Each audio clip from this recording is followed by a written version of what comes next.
let's start with the poor results because we went into that busy period.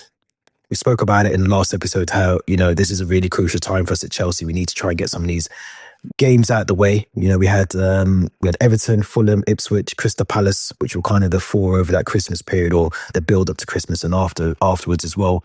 But not to register any wins, picking up I think 2 points out of a possible 12 or something over that period just wasn't really good enough for Chelsea. And what do you think's gone wrong at Chelsea, and why is it that we can't pick up the results against Ipswich? We can't keep the lead against Fulham as well. What do you think's gone wrong at Chelsea? Yeah, I mean, like you just mentioned, 2 points out of a possible 12 against those four teams. I know it's no disrespect to those four teams, but if you are in a title race or title contenders like people were labeling us as before Christmas, then these are the type of games you should be winning and picking up points and not dropping points in the manner we did. I think there's a kind of a mix of things that contributed to our poor form and the fact we dropped points. I think the first one was just purely fatigue. I think a lot of those players, especially Enzo, Caicedo and Nick, given the Lavia injury, given the Dewsbury Hall injury, were forced to play a lot of football, and they did look tired. I don't think they're purely the problem, but I think they did look very, very fatigued. I also think we're slowly realizing now that Maresca has a bit of a lack of trust or lack of confidence in a lot of the kind of players that maybe feature on the bench or in the Conference League B team, as we call it. And that's clearly apparent with the lack of substitutes he's been making. I had a bit of a look into this, but we're only three other clubs that made fewer substitutes than us throughout the Premier League. Okay. Palace and Everton, and we actually only made 73 substitutions.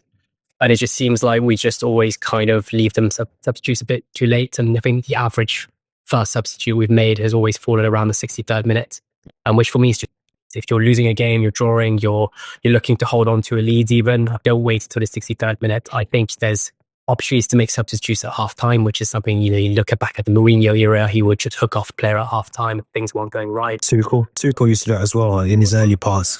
I know he didn't in the back end of his career at Chelsea, but I know very early on he wasn't scared to take players off. Absolutely, yeah. So I think we've got to kind of be a bit more ruthless and make those substitutions earlier.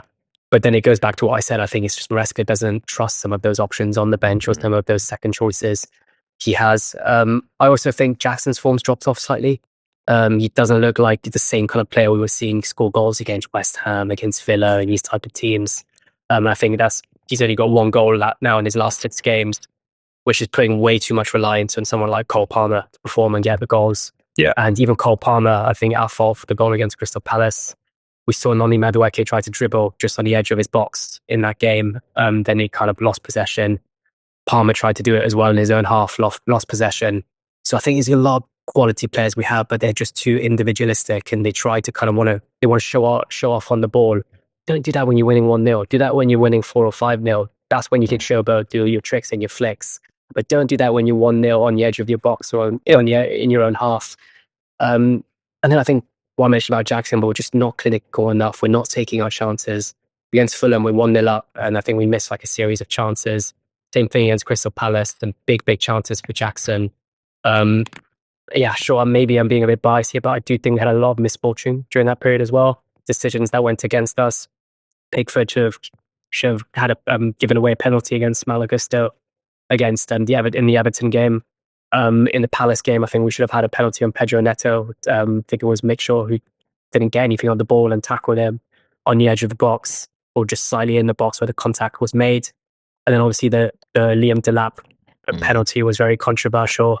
Some angles looked like dives, some others maybe it was the slightest touch, but I don't think there was enough in that for him to go down. So yeah, I think it's a mix of things, and that's why I'm going to say that I think this FA Cup game against Morecambe's come at the perfect timing to maybe get a small break from the Premier League, have a bit of a rest, and try to regain some confidence against the lower league opposition or a League Two opposition, in fact. So yeah, but I just really hope now that maybe we've recouped a couple of players from injury, the likes of Reece James, the likes of Lavia, recalled Anselmino from his loan at Boca Juniors. Perhaps this could be maybe the start of just a bit of an uprise in form. But yeah, I think it's a multitude of things that have contributed to this. I won't call it a blip because I really hope we recover from it. But yeah, hopefully we can bounce back against Morecambe then on Tuesday night against Bournemouth. Yeah, I mean the games are still coming thick and fast, aren't they? I agree with a lot of what you said. I think the performances haven't been good enough, just purely down to us, really, as a collective, as a team. I think you look back to the way that we conceded those goals against Fulham, the way that we conceded goals. You can talk about the penalty. Ipswich, it was a poor performance from us against Ipswich. As a whole, I think the refereeing decisions were poor. I think every single one of those, the Everton one, the Crystal Palace, we've made sure the penalty against Ipswich, which I think the FA even came out afterwards and said, or the PGMO MOL came out afterwards and said that they got it wrong. It shouldn't have actually been a penalty. But it still isn't good enough defensively. I think when we look at our defensive, and we've said it on here so many times, we said it when Thiago Silva was still here. We need leaders on that pitch. We need someone who's going to be a leader, who's not going to take the game by the scruff of the neck. I think I used that word the other day, maybe on a separate video. But someone that's going to calm down the defensive line, who's going to be able to command and control it at times as well. That fine balance between, being aggressive in terms of, ensuring that, other centre backs or the right back, the left back is doing what they're supposed to be doing, but also having that sense of calmness about them as well. We need that in the defensive line. We haven't got it. You look at Virgil van Dijk. I always use him as an example, but you can tell there's a massive difference between when he's in the team and when he's not in the team for Liverpool. Someone that's experienced at that level. We need someone like that in our defensive line because we're relying on Levi Colwell, who is so young, still learning as a quote unquote leader in the team. But he's still learning. It's a lot to have on his shoulders. We haven't got the experience that we thought we would have in Koulibaly, who's now obviously departed. Dizazi isn't good enough. Badiashile, we know, as is prone to mistakes. Wesley Fofana can't keep himself fit. There's a bit of, I feel there's a lack of trust with Malagusto, with Maresca. I don't think he fully trusts him as a right back. We saw Josh Ashiempol make his debut centre back against Crystal Palace, which I thought he played really, really well. Hard to put a foot wrong, if we're being honest, in the game. But again, there's still elements, like you said, from Maresca that he doesn't trust certain players. And at times, I did think as well, the Ipswich game, you overthought the lineup. I'll be honest, I don't think he needed to make those necessary changes. And Kunku as a striker, Jurgensen in goal. It was almost a sort of a hybrid, between a Conference League squad and a Premier League squad. And I think at those times, you've got to pick your strongest squad.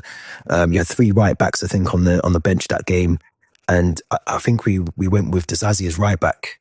I mean, don't overthink it. You've got to trust either Reece James Gusto or Achiempong in that situation to play one of them as a right back in that game, because Dizazi didn't offer anything.